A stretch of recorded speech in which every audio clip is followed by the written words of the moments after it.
आगामी विधानसभा चुनाव जीतने के लिए बीजेपी ने पूरा जोर लगा दिया है, चाहे छत्तीसगढ़ हो, राजस्थान हो, मध्य प्रदेश हो या फिर तेलंगाना हो। बीजेपी के राष्ट्रीय अध्यक्ष जेपी नड्डा जी इस वक्त हमारे साथ रायपुर में बैठे हुए हैं। सुबह से रात दिन रात मीटिंग पर मीटिंग का दौर जारी है, लेकिन मुश्किल बड़ी है राह में, क्योंकि राहुल गांधी भी आ रहे हैं, लगातार ओबीसी के मुद्दे पर आप लोगों को निशाने पर ले रहे हैं। किसानों का मुद्दा बढ़ा चढ़ाकर लेकर लोगों के बीच जा रहे हैं भूपेश बघेल। तो छत्तीसगढ़ में दिक्कतें हैं बीजेपी के लिए क्या? देखिए, ये लोग जो दिक्कतें पैदा करने की कोशिश करते हैं, इनको मालूम नहीं है कि भारतीय जनता पार्टी चुनाव कैसे लड़ती है। और हम लोगों के लिए काम करते हैं, 24 घंटा करते हैं, 365 दिन करते हैं, और इसलिए लोगों का विश्वास जीतने में हम सफल रहते हैं।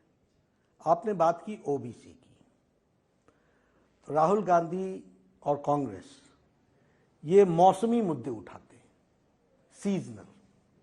जो इशू इस समय उनको गरम दिखता है, शब्द अच्छा नहीं है गरम, लेकिन वह लोगों के जुबान पर होता है, उसके साथ वो अपने आप को जोड़ने का प्रयास करते हैं और चुनावी दृष्टि से चुनावी रोटियां सेकने का भी काम करते हैं। राहुल गांधी का इतिहास कमजोर है। उनको मालूम नहीं है कि उनके परदादा ने काका कालेलकर की रिपोर्ट पहले दबाए रखी, बाद में रिजेक्ट किया ऑन रिकॉर्ड। उसके बाद उनकी पूज्य दादी जी ने मंडल कमीशन की रिपोर्ट को ठंडे बस्ते में रखा। उसके बाद उनके पूज्य पिताजी ने उसको ठंडे बस्ते पर रखा। और पार्लियामेंट में राजीव गांधी ने क्या कहा? स्वर्गीय राजीव गांधी, न जात पे न पात पे, there should be casteless society and reservation should be on the basis of religion. कभी पढ़ा है उन्होंने अपने पूज्य पिताजी ने क्या कहा है? आजकल क्योंकि ओबीसी के प्रधानमंत्री मोदी जी आज देश में ओबीसी को और सभी को, समाज के लोगों को एक आवाज दे रहे हैं, एक ताकत दे रहे हैं, उनको एक आइडेंटिटी दे रहे हैं, और वह ताकत भारतीय जनता पार्टी के साथ और राष्ट्रवादी ताकतों को मजबूती दे रही है। इसलिए इनकी जो गद्दी हिली है, जो इनका वोट बैंक जिसको बना करके ये इतने सालों तक गुमराह करते रहे, वह आज इनके हाथ से खिसक गया है। सत्ता के बिना इनको रहना बड़ा मुश्किल होता है। इसलिए ये आजकल ओबीसी का गाना गा रहे हैं। ये ओबीसी के समर्थक कब हुए? इतने साल इनके परदादा ने राज किया, इतने साल इनकी दादी ने राज किया, इतने साल इनके पिताजी ने राज किया।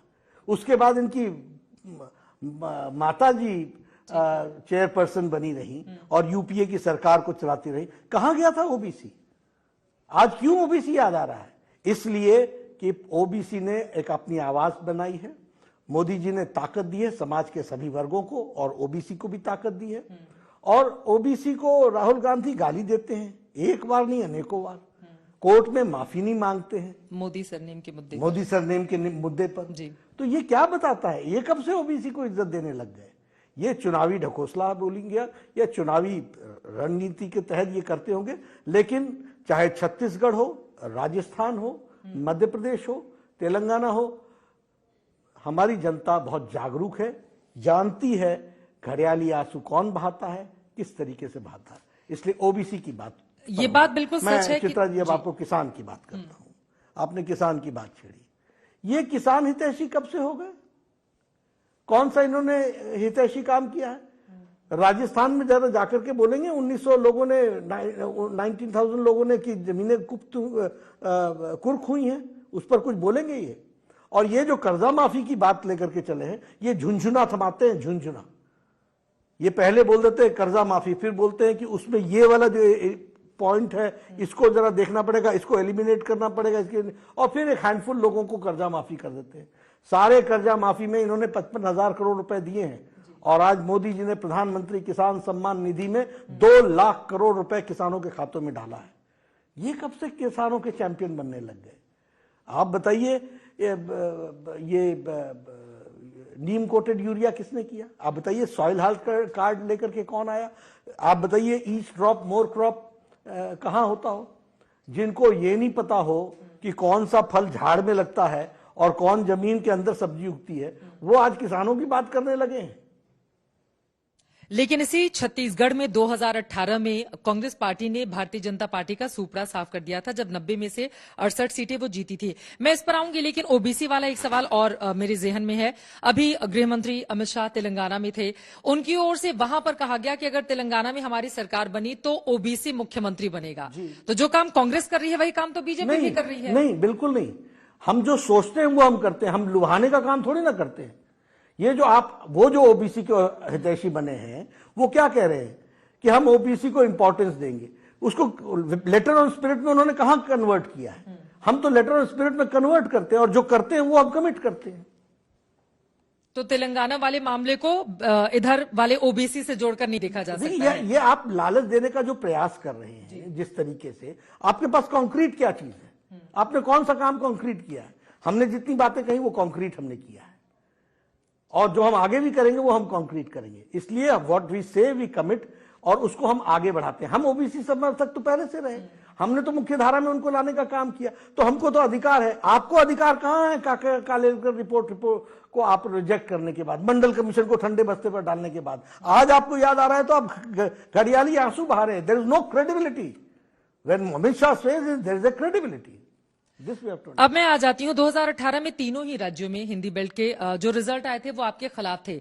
छत्तीसगढ़ में सबसे बड़ा नुकसान आप लोगों को हुआ था। तो छत्तीसगढ़ में इस बार बीजेपी ने ऐसा क्या कर दिया कि जनता आपको वोट करेगी? ऐसा है, 15 साल में जो लोगों ने हमारा विकास देखा, जिस तरीके से मुख्य धारा में छत्तीसगढ़ को लाया गया, 5 साल में जिस तरीके से आखंड भ्रष्टाचार में डूबी हुई बघेल सरकार ने और जिस तरीके से मिस गवर्नेंस की है, ये काठ की हांडी बार बार नहीं चढ़ती है। छत्तीसगढ़ की जनता अब जानती है कि किस तरीके से उनको ठगा गया, किस तरीके से उनको छला गया, किस तरीके से उनको गुमराह किया गया, और वापस वो भारतीय जनता पार्टी को आशीर्वाद देना चाहते हैं, कमल को आशीर्वाद देना चाहते हैं। यहां पर बीजेपी के जो मुख्यमंत्री रहे उनका नाम लेकर बीजेपी आगे क्यों नहीं बढ़ी है? प्रधानमंत्री नरेंद्र मोदी से शुरू, उन्हीं पर खत्म। मोदी जी के चेहरे पर सारे चुनाव, कम से कम यहां जो 15 सालों में बीजेपी ने कामकाज किए रमन सिंह के नेतृत्व में, मैं देख रही हूं बड़े बड़े होर्डिंग्स शहर में लगाए गए, उसमें छोटा सा उनका चेहरा लगा दिया गया है। तो आप कोई सीएम का चेहरा आगे क्यों नहीं रख रहे हैं भूपेश बघेल के सामने? भारतीय जनता पार्टी हर समय, जैसे मैंने कहा, आप लोग तो हर मैच को सेमीफाइनल फाइनल बना लेते हैं। मैं बोलता हूं हर मैदान अलग है, हर पिच अलग है, हर इलेक्शन अलग है, हर इलेक्शन के मुद्दे अलग हैं। तो यहां पर हम लोगों ने रणनीति के तहत यह तय किया है कि भारतीय जनता पार्टी कमल के निशान पर जाएगी और मोदी जी के नेतृत्व पर जाएगी, और मोदी जी का नेतृत्व को आशीर्वाद मिलेगा उसके माध्यम से जिसे भारतीय जनता पार्टी आगे लाएगी वो उस काम को करेगा। ये रणनीति के तहत हुआ है। एक समय था जब रमन सिंह जी के नाम पर भी हम लोगों ने चुनाव लड़ा है। अब समय परिवर्तनशील होता है और ये रणनीति का मुद्दा होता है, और रणनीति के मुद्दे के तहत हमने असम में हम सर्बानंद सोनोवाल के नेतृत्व में चुनाव में गए। दूसरा चुनाव हम सर्बानंद सोनोवाल जी के नेतृत्व में नहीं गए। इसका मतलब क्या, हमारा बीजेपी का मुख्यमंत्री नहीं बना क्या? उसी तरीके से हम उत्तर प्रदेश में 2017 में बिना नेतृत्व के गए। 2022 में हम मोदी जी और योगी जी के नाम पर गए। तो ये हर स्टेट का अलग अलग जो पिच बोलते हैं आप, तो उस पिच के अनुसार ही वहां बैटिंग भी होती है और बॉलिंग भी होती है। तो उसी के अनुसार हम तय। यहाँ की पिच कमजोर है, आपके फेवर में नहीं है? या नहीं, हमारे फेवर में है, और फेवर के लिए ही हम लोग जो करते हैं वो यही करते हैं कि मोदी जी के नेतृत्व में हम यहाँ पर भारतीय जनता पार्टी की सरकार बनाएंगे और नेतृत्व को आगे बढ़ाएंगे। तीनों ही मुख्यमंत्री या पूर्व उप मुख्यमंत्री कह लें, यानी कि उन लोगों को, चाहे वो रमन सिंह हो, शिवराज सिंह चौहान हो या फिर वसुंधरा राजे हो, उनको कह दिया गया है कि अब परिवर्तन तय है। इस वजह से उनके चेहरे को आगे नहीं रखा जा रहा है। ये कहा गया है कि अभी नेतृत्व नहीं फैसला होगा, सबको मिलकर के काम करना, आगे बढ़ना है, और मोदी जी के नेतृत्व में हमको सरकार लानी है। ये जब इलेक्शन आते हैं तो ईडी की कार्रवाई इतनी तेज क्यों हो जाती है? छत्तीसगढ़ को ले लें, अभी अशोक गहलोत की ओर से राजस्थान के मामले में कहा गया कि जितने कुत्तों की संख्या ज्यादा नहीं होगी उससे ज्यादा तो ईडी के अधिकारियों को लेकर वो जवाब दे रहे थे प्रश्नों के सवाल। देखिए, नेता वही होता है जो विपरीत परिस्थिति में संयम रखे। गहलोत साहब को आप लोग बोलती थी कि बड़ा अनुभवी नेता है, बड़े सुलझे हुए नेता है, एक ही झटके में शब्दों का चयन भूल गए। दूसरी बात, आपने ईडी की बात कही, आपने सीबीआई की बात की, आप कोर्ट में क्यों नहीं जाते हैं? आप क्यों नहीं बोलते हैं कि हमारे पीछे ईडी क्यों आ रही है? ईडी हर के पीछे क्यों नहीं लगती है? कोई कागज मिलता है तब ना, जिसका जवाब नहीं देते हैं। अभी मैं झारखंड से आ रहा हूं जी। वहां के मुख्यमंत्री डेट पे डेट मांगे चले जा रहे हैं। क्या मतलब है? क्यों मांग रहे हो? और तुमको ही क्यों समन आ रहे हैं? और समन कोई ऐसे थोड़ी ना आते हैं कि mister Hemant Soren you come and cooperate the ED और सीबीआई, और mister Bhupesh Baghel you come and cooperate. उसके साथ लिखा होता है you have been charged under section so and so, so and so, so and so under IPC. आप जाइए कोर्ट में, कहिए कि these sections are false, malicious, not correct, and so I should be given a relief. Why don't they go there?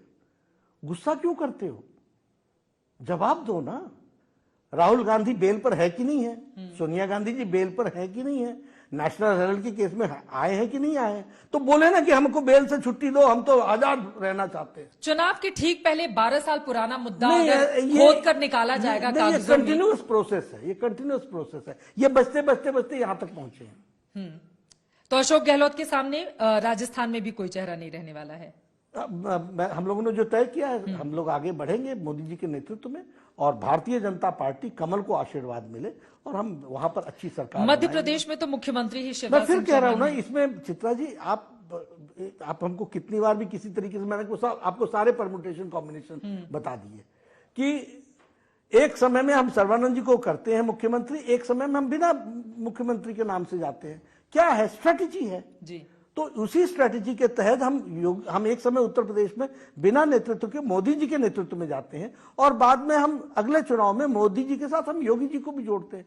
तो जैसा हर pitch अलग है, उसी तरीके से हर इलेक्शन अलग है। जब हर इलेक्शन अलग है तो हर की स्ट्रेटेजी अलग है।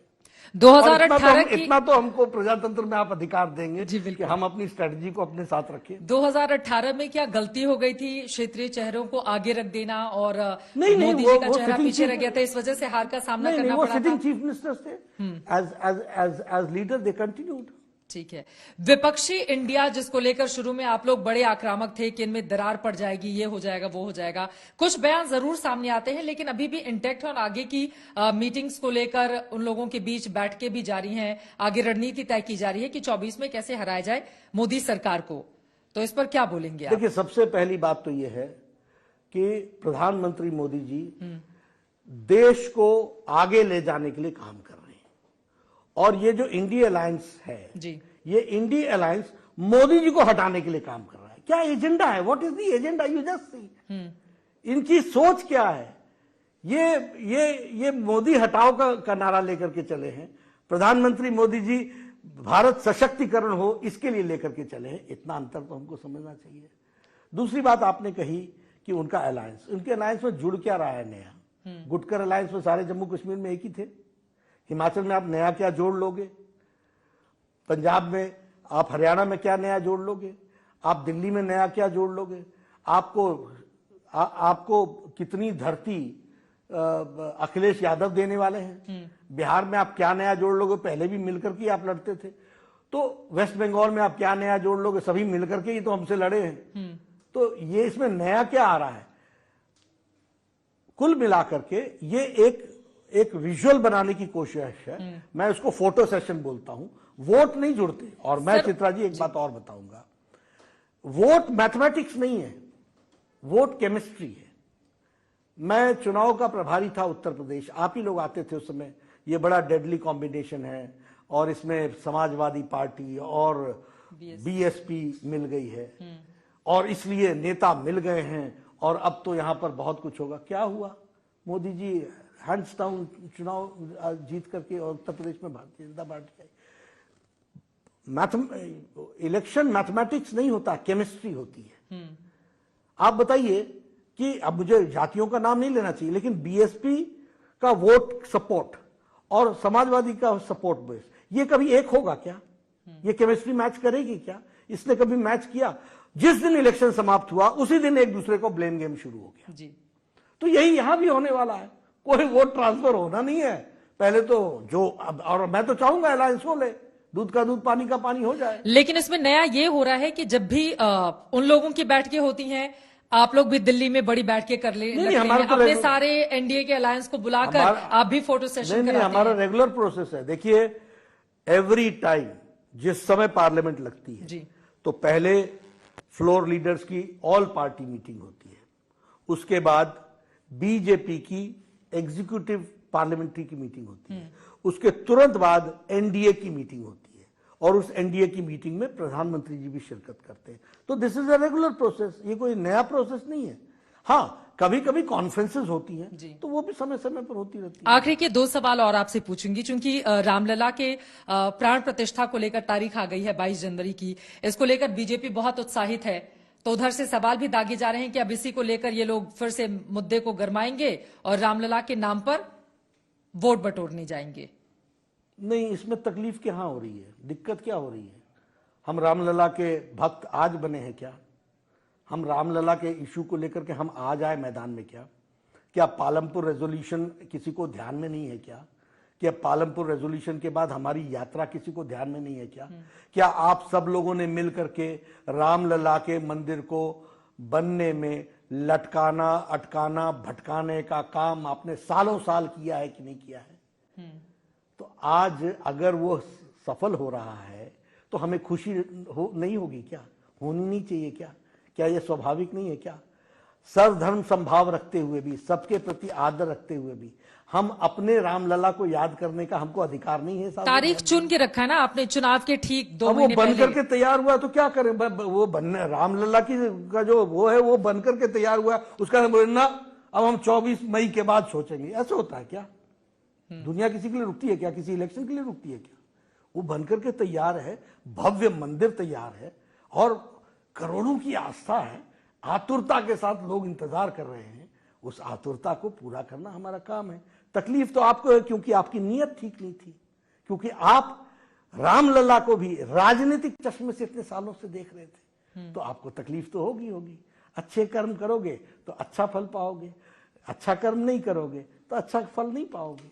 अब देखते हैं कि इंतजार का फल किसका मीठा होता है। चलते चलते आखिरी सवाल, जिन 4 राज्यों में खासतौर से तेलंगाना और छत्तीसगढ़, मध्य प्रदेश, राजस्थान, बीजेपी की क्या स्थिति है? सभी तीनों में हम सरकार बनाएंगे और तेलंगाना में भी हम बहुत अच्छा करने वाले हैं, वहां भी हम सरकार बनाएंगे। चलिए, बहुत शुक्रिया जेपी नड्डा जी आज तक से जुड़ने के लिए और तमाम मुद्दों पर बातचीत करने के लिए। अब नड्डा जी जो दावा कर रहे हैं, उनके दावे में कितना दम है, इसके लिए तो हमें इंतजार करना होगा। जब चुनावी नतीजे आएंगे तो देखना होगा कि बीजेपी इन राज्यों में किस तरह का कमाल कर पाती है। अभी के लिए दीजिए इजाजत।